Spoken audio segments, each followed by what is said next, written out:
Everybody listen to We're Not Wizards, because we are the best, and we're not wizards, no matter what anybody says. Goodbye.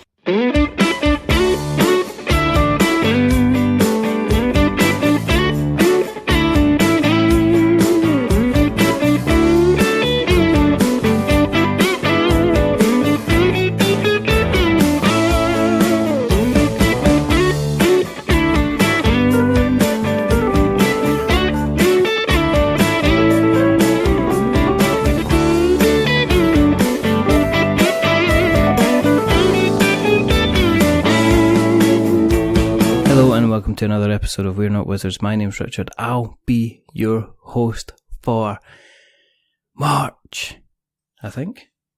It is March. It's still March. It still could be March. As I've said very recently, we're just going to continue with March until things kind of get better. So we could be on March the 57th. It could be March 152nd. Whatever, or the March 152nd, I guess, would be the right thing. We want to bring a little bit more excitement into your lives. We want to bring a bit more colour, joy into your lives, maybe lighten it up a bit. I don't just want it to happen for a little bit. I want to bring a festival to us. I almost want to bring a festival of colours. In fact, you know what? I want to open the floodgates here and bring you a Holi festival of colours. So there's only one thing I can do. I'm going to bring in Ben Harkins from Floodgate Games to talk about the Holi festival of colours. How you doing, Ben? I'm doing great. How are you doing? I'm alright. I'm fine. Everything's good, I think. I love it. I don't want to go to red alert because it means changing the light bulb to a red one in the house. And that's an old Red Dwarf joke. We're here to talk about Holi Festival of Colours, which is Kickstarter, currently on Kickstarter, has a couple of days left to go, and it's funded. Yes, it was funded last week. Wow. How's it? I mean, let's talk about the big leathery winged elephant in the room. Is that with the current situation, were you kind of like, I'm good, this is funded, I'm glad this is funded? Was there any kind of concerns kind of that things might kind of dip or people might pull out or drop out because of what is happening on our glorious globe at the moment? Yeah, I've seen a couple different things talking about funding being reduced on Kickstarter and some folks canceling or delaying projects. But I talked about that with the team, and before launching, we decided people kind of need a little bit more joy and color in their life, especially right now. So let's move forward. And we're getting a really great response from people, more so than I think we would have normally. People saying, "Hey, thank you for sharing this positive thing," and it's been doing exactly that for at least a couple people. So that's really great. Because you've been creating games for, quite some time now.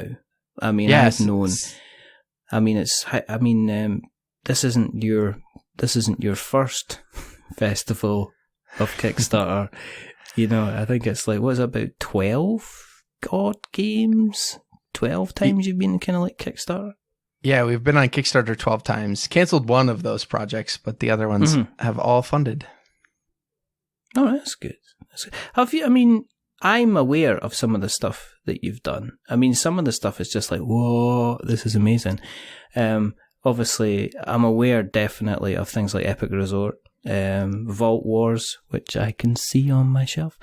And this small game, I just really don't think this is ever going to take off. The whole thing about window crafting and dice drafting, which is Sagra, I can't even say it, but that was quite well received, wasn't it?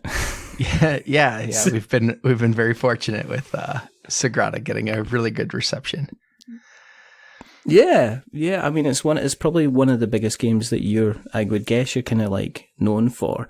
And it's also known for kind of being very, very, very kind of colourful. In fact, kind of going through your back catalogue, you're kind of, most of the stuff like that you've done is kind of like fairly bright, colourful, kind of in people's faces. I mean, is that the type of kind of character that you are? Is that the type of games that you would design?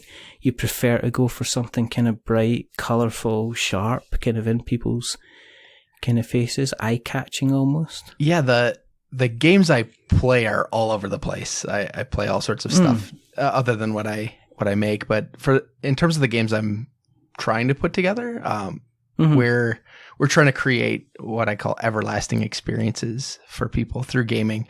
And part of how we do that is by creating games that connect with real life things that you would do. Like you would go to see stained glass windows, or maybe go to a national park, which we referenced in Bosk. And in this case, Holi is a real festival that you can participate in every spring.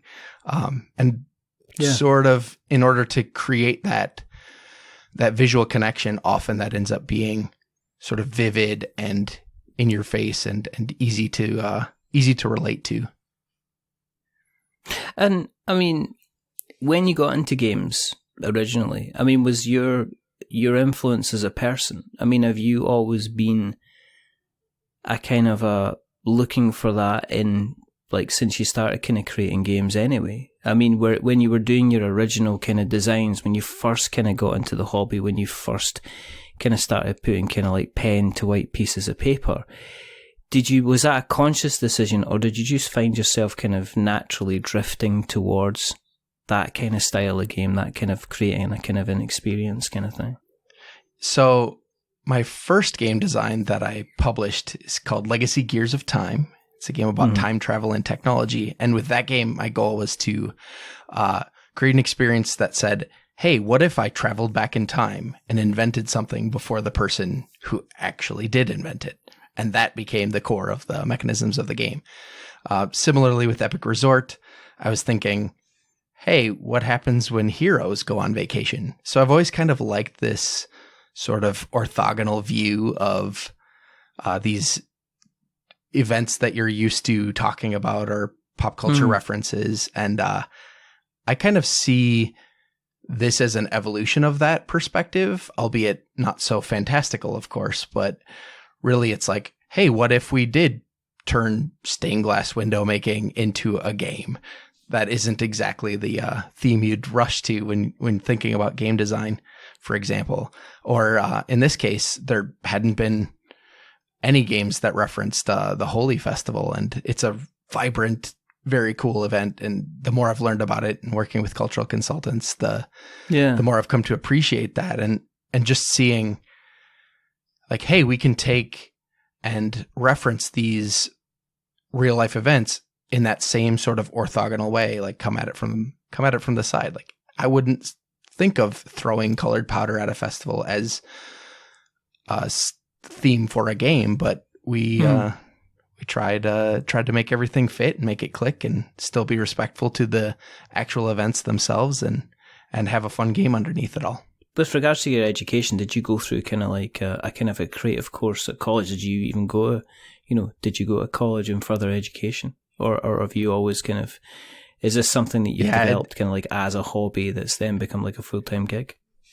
Yeah, this actually started as a hobby for me. I studied computer science and management in school and managed software developers for a good long time, and relatively recently went full-time with the game publishing. It was a hobby business for a while, and fortunately we've had some successes that have allowed me to stay focused on it, and now I can just make games all day, which is pretty great.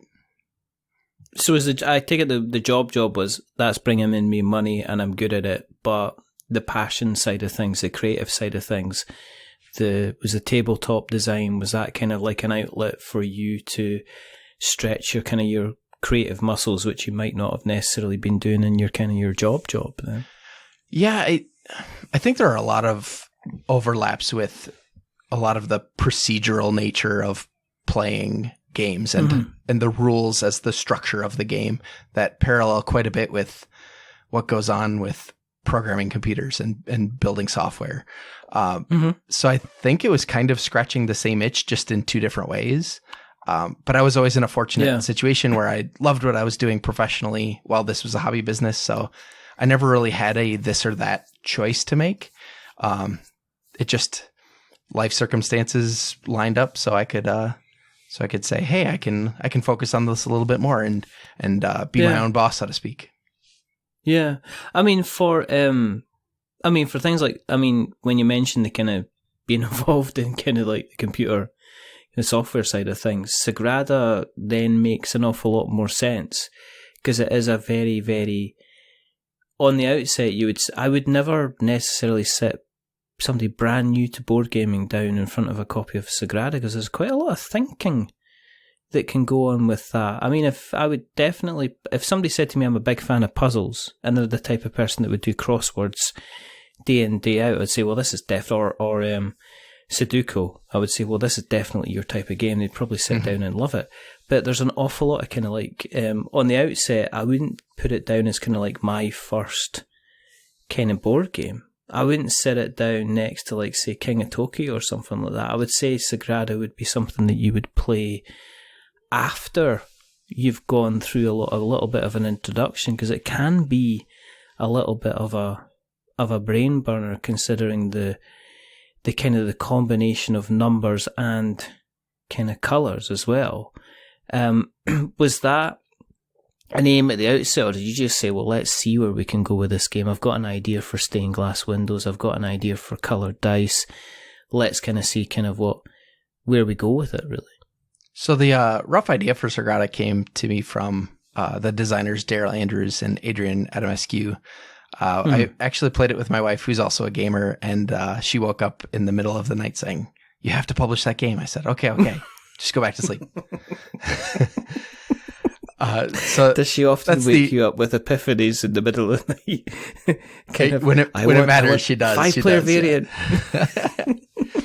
So she's the true inspiration behind why I'm the one publishing Sagrada here. Right. But we've actually found that it's been a fantastic game to bridge gamers and their non-gaming spouses and family members, because it tends to feel pretty approachable in terms of, hey, dice are a pretty familiar component to a lot of people growing up playing things like Yahtzee or Farkle. And hey, I get to roll some dice and put them in a grid, and everybody's at least kind of familiar with Sudoku. So you get the idea of not having the same number or color next to each other, a lot like Sudoku. And I think because the game pulls from a lot of these familiar elements, even if you're not necessarily going to jump in and be great with strategy, you can still sort of stumble your way through an experience that's tactile and interesting and engaging. And often people don't even really care what their score is at the end when they're sort of new to gaming, and they just like the path that they took to get there. So, and there's also just the dice is a very tactile game. You get games where the components and the pieces, they mark your score and they track your movement. But with Sagrada, you know, I've seen people just pick up a handful of dice for Sagrada and just like go, these are really, really pretty. I just hold them in their hand. I'm just like, go and leave my dice alone. Put them down, or you'll never play another game with me. Kind of again. With you then going on to the Holi, was that kind of like what was the story behind that? How did you kind of get there? Were you kind of working with another kind of designer developer? Was that something that you've developed entirely, kind of like yourself from scratch? Yeah, so the original design for Holi came from the designer Julio Nazario. He showed me a game that was called The World Tree at the time, and it was about shamans climbing up a tree and dropping spirits. The theme was not super relatable for me, but the gameplay was amazing. It had 3 levels, and you spread them out in this puzzly gameplay with playing these pattern cards and cascading spirits and so on from these tokens. And I brought the game back to the team, and we just absolutely loved the gameplay, but nobody was enjoying the theme at all. Separately from that, I had, from my days of being a nightclub DJ and festival DJ, had always been fascinated with festivals. No, you gotta and stop. such. You can't just drop that right in the middle of a conversation. And, and it was like that time, and then I went away and invented penicillin, and then I had some lunch. Right. What kind of DJing were you doing, Ben? What was your... No, wait. First of all, what was your DJ name? My DJ name was Ben Lime, Lime. I love it. You didn't have a bottle of... No. You didn't have a bottle of beer, put the lime in the... Oh, what? No. What was your... Did you actually squeeze lime into beer and stuff like that? I did have best... I'm not going to put this episode out unless you tell me kind of like where the name, Ben Lime came from. So the name doesn't have terribly interesting roots. I liked the color and thought it was evocative, and went by DJ Lime, and people just called me Ben Lime. Most people thought it was my last name anyway. There you go. But probably the most interesting Lime related thing that happened is one of my first big shows, my best friend went to the bar and got a handful of limes and just threw them at me the entire time I was DJing. No. And it was simultaneously very endearing and very distracting. But he stopped doing that after that show. What kind of music were you playing then? Were you like was it a club thing? Yeah, trance music and techno music. So really? Yeah. Wow. Now this is before things kind of went the way they've gone more recently, with sort of a lot of a heavier sound to it and whatnot. But it's not like trance music in my day. This is just this is just noise kind of thing. I respect what you enjoy what you enjoy for music, but the thing about electronic music is the names stick around, but the sound that's applied to those names, or that those names are applied to different sounds as time goes on often. So it's a little difficult to kind of talk about that sort of shifting, moving target as you look historically through electronic music. What you're saying is that your music was very good, but everything that came after it was despicably bad, pretty much. Is this what I think what I'm saying really is if you try looking it up now, it may not be representative of what it was then. But if you enjoy it, did you wave your hands in the air, and did you have a whistle? Yes to hands in the air, no to the whistle. Unfortunately, That's a shame. Did you have luminous gear on as well? So when the UV lights kind of were on, you were kind of lit up like a Christmas tree. We did actually put together a party where everybody came dressed in white, and we had all manner of UV lights, and it was as you'd imagine. An actual kind of carnage. I'm just trying to get, to me, trance music, potential psychedelic drugs. I can see now why Sagrada and Holi kind of was exciting for you, because you might get occasional flashbacks. And then you're going, man, these colours are really good.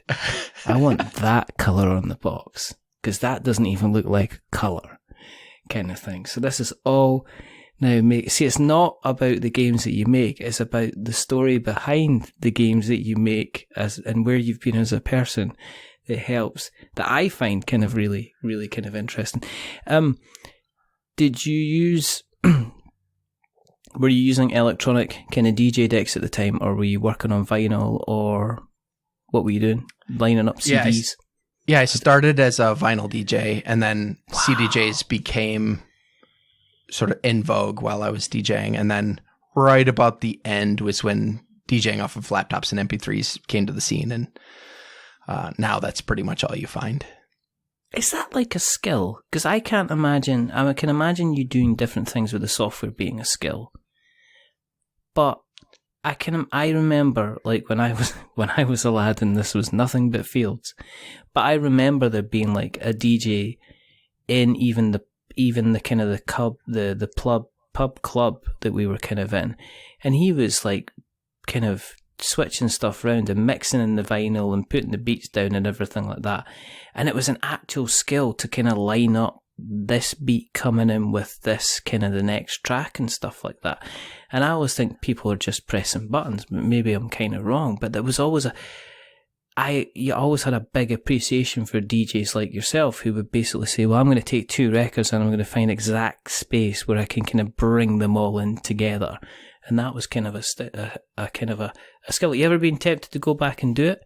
Do you still have your kind of your setup and your decks that you could go back and do it again? Yeah, I do. I do have all of my equipment, and once in a while I fire everything up and play some music just for fun here at home. But you're absolutely right that it is a skill. Beat matching is what that's referred to, and not just the programming of what songs are you playing throughout the time you're allotted, but what order you're playing them in, how you choose to bring one into the other, and then of course the very technical skill of aligning the speed at which each of those songs are playing and when you choose to bring it in specifically, then EQing as you go, smooth transitions and so on between the songs.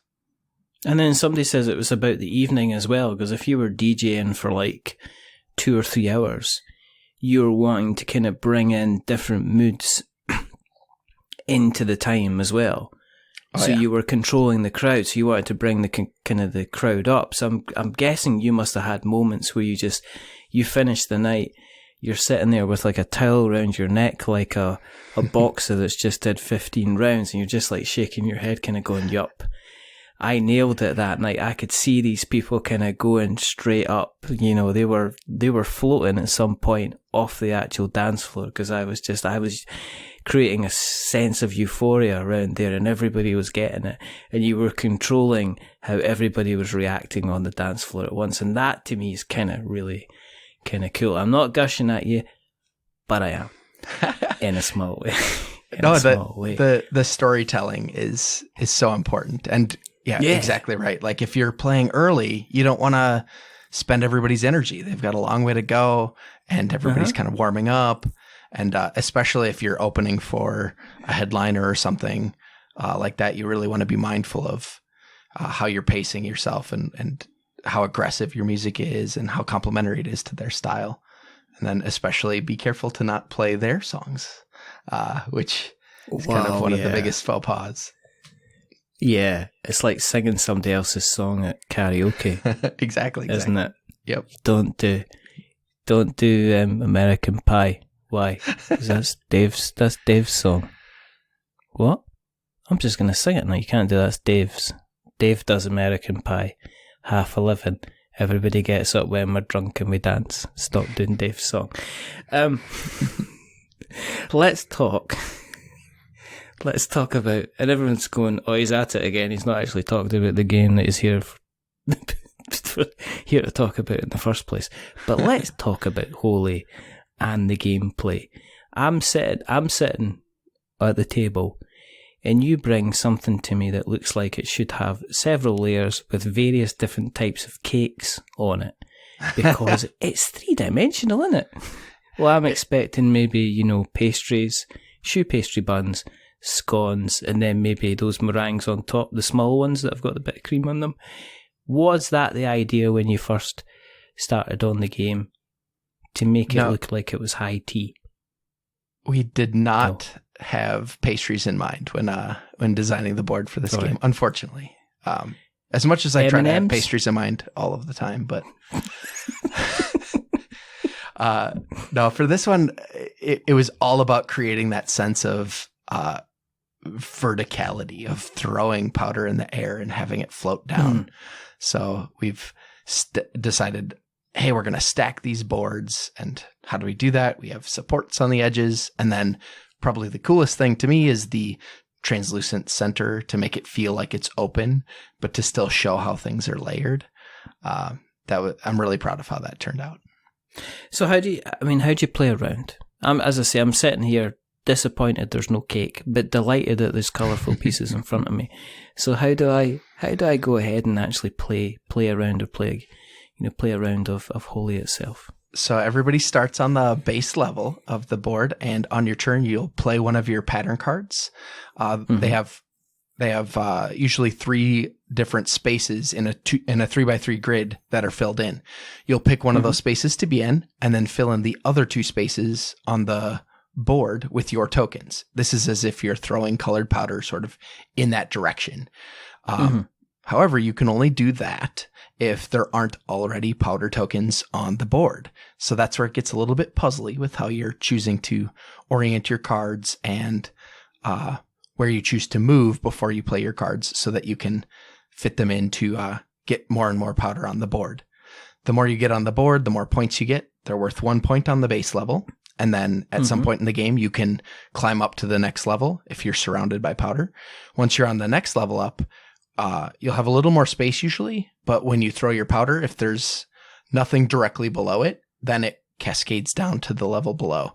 But anything that does stick on that second level is worth 2 points, and then 3 yet again for the top level. That sounds...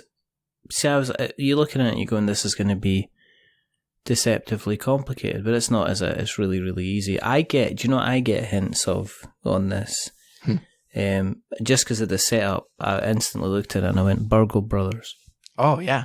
Because that's a game that is a delight to play. And I'm always surprised why board games don't do more multi-level, because it can allow, this, as I say, a degree of kind of verticality that you've kind of got there. Are you aiming this is this aiming on the kind of the Sagrada crowd? That, you could say, well, let's start off with a bit of Holi, and then you can go into a bit of Sagrada, or they could intermix between the two. Is that is it the same kind of level that you're aiming for? Yeah, as much as I reasonably can, I try to keep at least the games I've been publishing recently focused around that same level of complexity. Okay. And what we've done quite a bit lately is we pull out some of the complexity onto, and in this case, onto these rules cards. So there's a set of rules cards that can augment the base rules of the game to add a little bit more replayability and complexity if you're looking for it. But we try to keep the base set of rules pretty simple. Almost the entirety of the rules fits on the helper card, minus, of course, some edge case details and such. So it's pretty easy to reference and kind of get what's going on. But the depth of the strategy comes from how you play and the various situations that you find yourself in as you're playing. Obviously, I mean, not obviously, but you mentioned at the beginning that you got kind of cultural specialists in to help you with the kind of the game, because I can imagine, I mean, the term, cultural appropriation gets thrown about like, so many different hats into things like that. But when you were concerning yourself, when you were saying, right, we're going to take this to the next level, we're going to get it kind of out there and published, I take it you were very conscious of making sure that you were not just assuming stuff, that you made the right decision to actually get somebody in to advise you correctly on what were the kind of the do's and the do-nots if you were going to be creating kind of this type of game, yeah? Yeah, that started pretty early on with just some friends of mine who both grew up in India, just kind of doing a quick litmus test. Like, is this even an area we should be thinking about, or should we just avoid? And both of them, we ended both of those calls. They were both very excited and thought it was super cool that this festival that they've both grown up with was being referred to in this game. So that was encouraging, and we went through more development, and as things solidified and it looked like, yeah, this is definitely going to be a project that moves forward, I did all manner of trying to go sort of culture first in terms of looking for consultants. I've reached out to the Indians group at the University of Minnesota near me, the Hindu Society of Minnesota, and didn't really find much going those routes. Even reached out to my distributor in India and didn't get a lot of help in terms of finding a consultant there. But then I went skill set first, because I was looking for two different things. One is someone who's really into game design and the gaming world from their perspective, and then another person who was a writer. And fortunately, through just the extended network I found both in excuse me, Sharung is the writer who I've worked with on this project. So he helped with writing the content that we have on the Kickstarter page. There's a story about Holi in the rule book that we'll include, and then help to name all the different rules cards, give them a little more flavor and character. And then I worked with Shivam, and he is not only on the commander committee for Magic the Gathering, but he's also a Hindu priest. So wow, he was the exact perfect person to talk to for helping with the game development. I wrote a whole development diary that goes into more detail on all of the different conversations we had and the different specific things that were changed. But it was an absolute delight working with both those guys. And I think the game is so much better for it. We did have to make some adjustments. On the whole, I feel like it's fair to say we were on quote unquote the right track from the beginning, but we did indeed have to make some adjustments and tweaks to make sure that everything was lining up okay. But it sounds like there was effort made, but it doesn't sound like it was a difficult thing to get somebody in to actually help you advise you correctly on the game. Yeah. No, it was pretty easy to find. Once I sort of took the right strategy and reached out through the gaming networks of gaming folks that I know, or that sort of friends of friends. And Suzanne was one person I reached out to, and she put a post on Twitter and got a ton of interest. And it's really great. We have such a wide community and such a varied set of skills. It's amazing to have found the exact perfect people for this project. That was probably the most impressive thing to me. Is it took a matter of hours once I put the call out through these folks. Yeah. One of the things you've decided to do is that basically $1 from every game sold is going to be donated to, is it Shanti Bhavan, which is a children's project. What is that? What's that project doing? Can you tell us a little bit more about what that's involved? I gladly will. Actually, rewinding a little bit, starting with our project Bosk, I decided to donate $1 from each copy to help regrow national forests. I've been fascinated with this idea of donating a little bit back from our games in ways that are relevant to the game itself. So that's what we did, starting with Bosk. And here for Holi, I found through Sharung actually introduced me to the Shanti Bhavan project. They have a documentary on Netflix called Daughters of Destiny that just will tug at your heartstrings. It's worth watching. Go out and check it out if you haven't. But they are a great school for some of the least fortunate folks in India. They take on one child from each family who applies that they select, and that child is cared for and educated from, I think, starting around very early in grade school all the way through the equivalent of high school and prepared for college. So their goal is to not just sort of throw money at a problem or give people a little bit of help, but give them everything they need to rise above their current situation and just have an education at the back end of it and a set of skills that will help them succeed for life. So that's extremely noble cause to, and it's not just a case of, here's an extra little miniature with the game, Is that becoming more kind of like your MO, your modus operandi, when you're kind of like saying, well, if we're going to be developing a game, how are we going to be able to kind of give something back? It sounds like you're trying to make that kind of like a little bit of a cornerstone for Floodgate themselves. Yeah, I'd like to. I don't know if I really have more of an agenda just than I think it's a great idea. I think when people support us directly, it's really nice to be able to do more creative things with that direct support. And in addition to things like, hey, some cool upgraded bits and all of that, creating sort of a special game experience for people, being able to tie that in more into real life. And so not just having a game that ties into real life events, but also your participation as a fan of ours is helping tie into real life in a meaningful way. That idea is really attractive to me. Yeah. In terms of, I mean, it's obviously that dollars from the pledges going towards the charity, but how much is it going to be for people if they've listened along and they went, this sounds fascinating, I want to go ahead and pledge? How much are they going to have to reach into the back pocket to kind of pledge? Oh, for the game itself? The game? Yeah. So, Holi Festival Colors, we have a retail edition the base level pledge for that is $35, and then shipping's on top, of course. And then we have a deluxe edition for $55, and that includes upgraded tokens for everything and some 3D resin models for the player markers.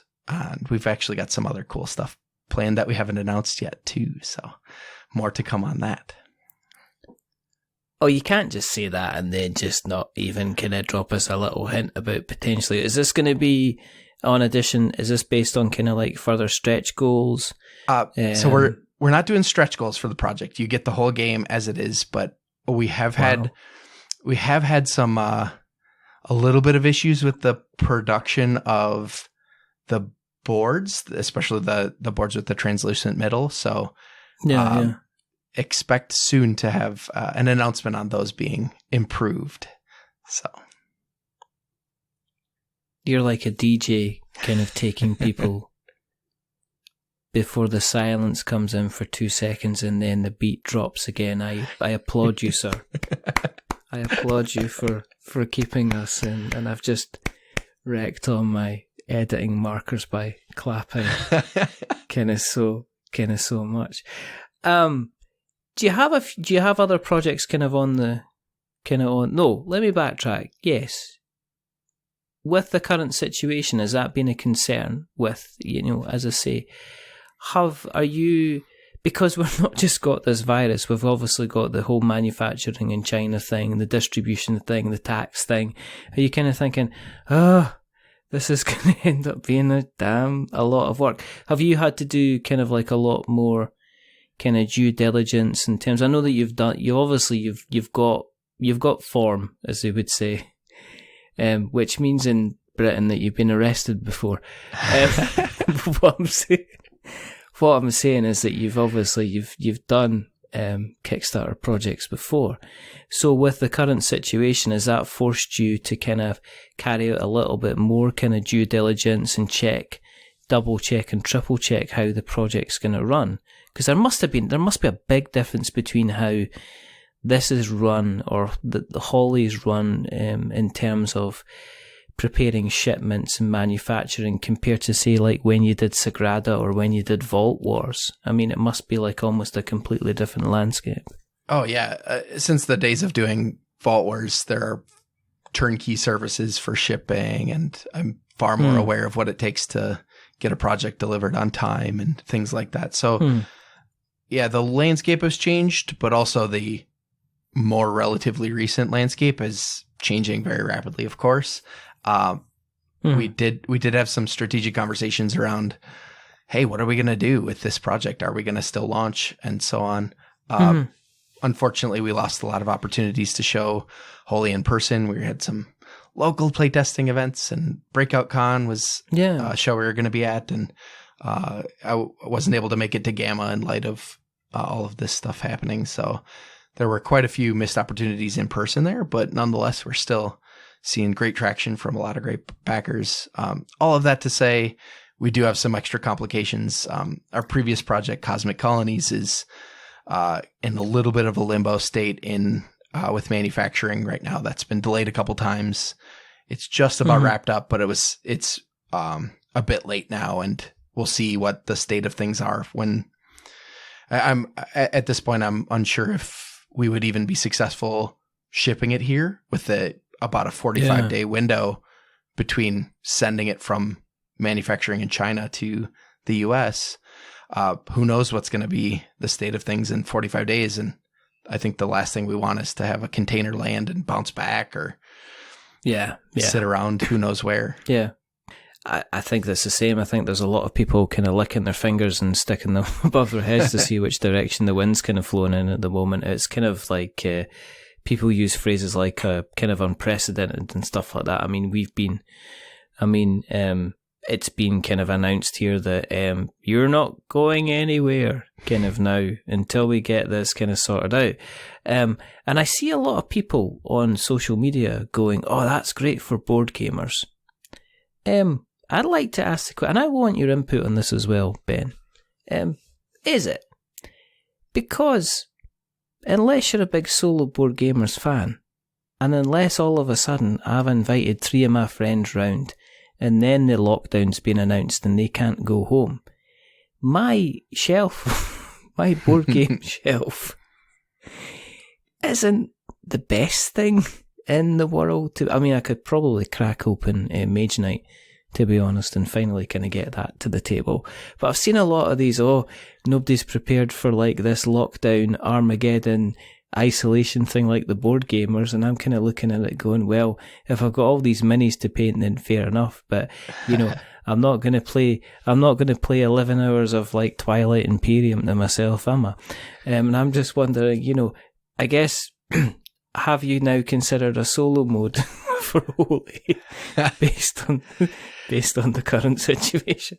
Oh man, yeah. I've seen some pretty creative stuff out there. Tabletop Simulator and the like have exploded with interest. I've seen some fans of ours have taken games like Bosk and built out a set of grid labels so that they could play remotely with a friend. And we're actually going to do with Sagrada this week. We're going to do a live stream where we'll have everybody who wants to play along. We'll play with the same window pattern cards, the same objectives, and we'll all just play and see where we land at the end of it, and kind of just hopefully entertain people for a little bit with that. But, it's so strange, right? Like our hobby is such a social one. You may be fortunate enough to have someone who is interested in playing maybe 2 or 3 players with whoever you're hunkered down with, but that's not everyone. And often we have our groups that we get together with that we're just not going to be able to see for a while. So maybe this is a time to read up on those rule books and be ready to go and when everything's lifted. But imagine the flood of games that are going to hit the table, and people. It's not going to be the usual kind of people thumbing through rules and stuff like that. Just put the Rodney video on. Let's see why you're getting this wrong, kind of thing. People are going to be going, look, I've played this for the last 6 weeks. I know every single thing there is to know about this game. We're putting this on the table. We're getting it played. I know this game. I've completely and totally learned this game. Let's kind of do it. So there we go. But I guess one of the questions we should ask is, what games are you looking forward to getting to the table when, over the next couple of weeks, that you would like to maybe get the cellophane off, or get them to the table again, or get them to the table for the first time?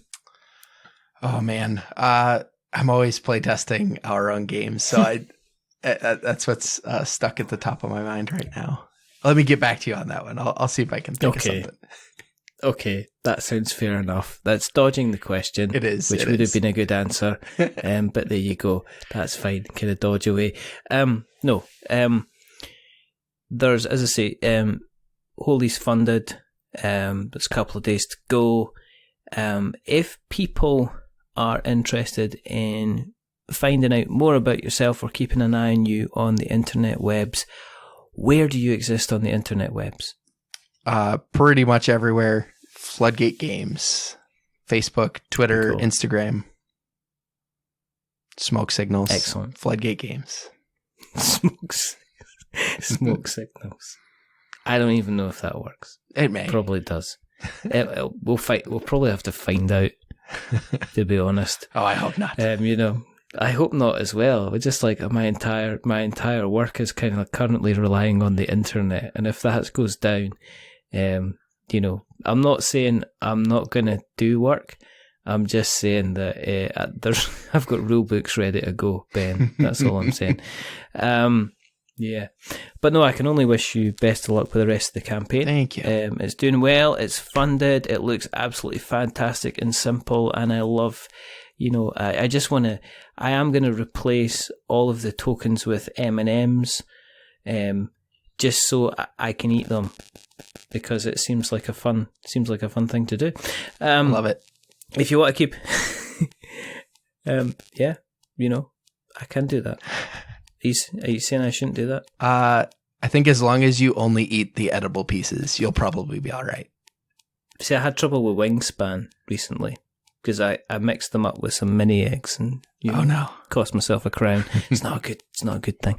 If you want to keep an eye on what we're up to, then consider you can find us currently at my house because we're in lockdown, which is nice. But you can also find us on the internet. If you go to the Googles and search for We're Not Wizards, and you'll find us in all the worn out faces and worn out places and, you know, possibly not army bases. But you can also find us on your Twitters and your Facebooks and your Instagrams and our blog and everywhere else. If you like what you've listened to tonight, 2 things you should do. Go and check out Ben's campaign, because he's rocking you with these tunes and these mad colours. And the other thing you can do is consider jumping onto Apple Podcasts and dropping us a rating or a review. If you are going to be giving us a rating or review, don't give us 10 stars, because it makes us big-headed. But don't give us 1 star, because it makes us cry. Give us something in the middle, like a 5, because it's average. And we're just a little bit average. But the person who's not being average tonight is the rather wonderful, rather fantastic, the rather colourful, dropping some beats, taking to euphoria and back, Mr. Ben Harkins. Thank you.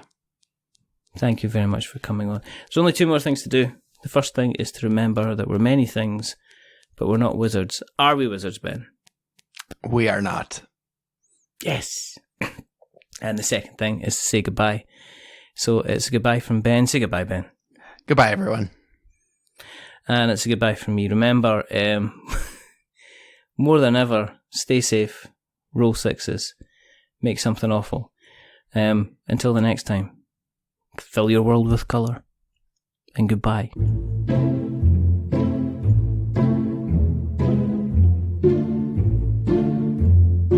A wizard is never late.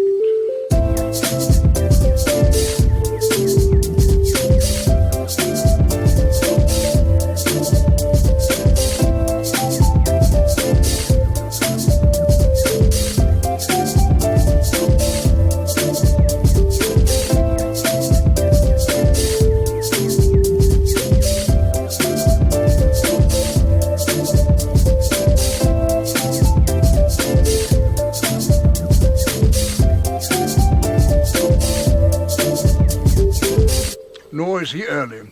He arrives precisely when he means to.